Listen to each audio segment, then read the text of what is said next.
Factors and multiples exercise 3.5 math 6 unit class same math 6 class unit 3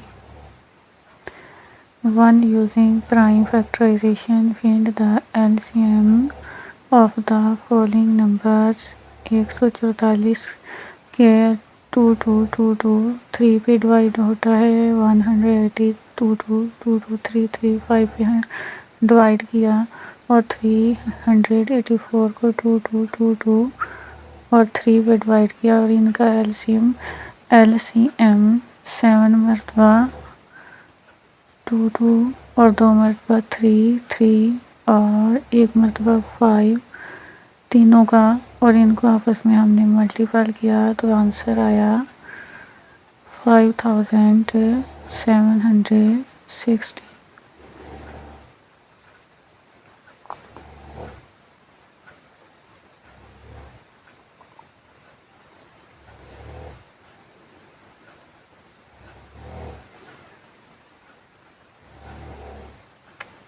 क्योंकि इनको divide करना होता है जिस भी टेबल पे ये डिवाइड होते हैं तो सबसे पहले हम फैक्टर्स को 2 पे डिवाइड करके देखते हैं, फिर उससे बड़े से, फिर उससे बड़े से।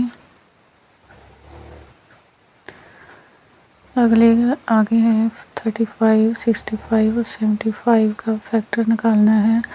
तो हमने पहले 35 का फैक्टर निकाला तो इसको 5 पे किया, फिर 7 पे किया, फिर 65 का निकाला फैक्टर, फिर इसको 5 के पे किया और फिर 13 पे किया, फिर 75 का फैक्टर निकाला, पहले इसको 3 पे किया, फिर 5 पे और फिर 5 पे।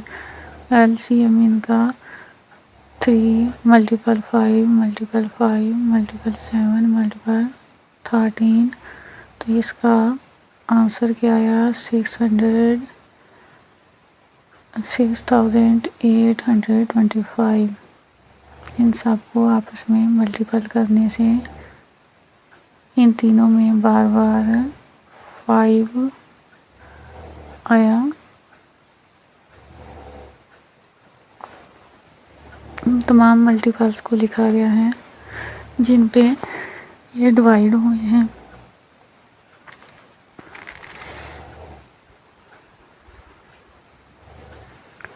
Calculate the LCM of the following numbers by divided 120, 72, 108 और 48।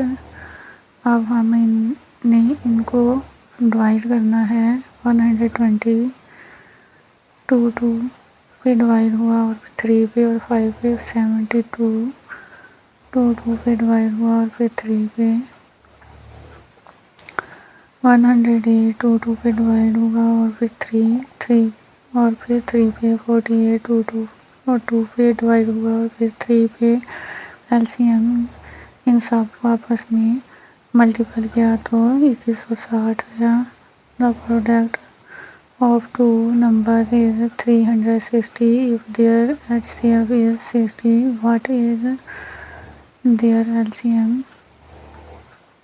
360 6 multiple LCM,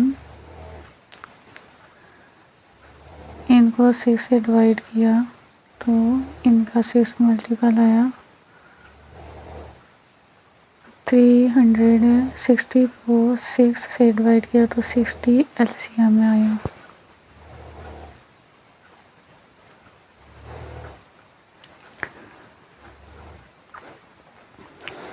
The product of 2 numbers is 300 and their LCM is 60. What is their HCF?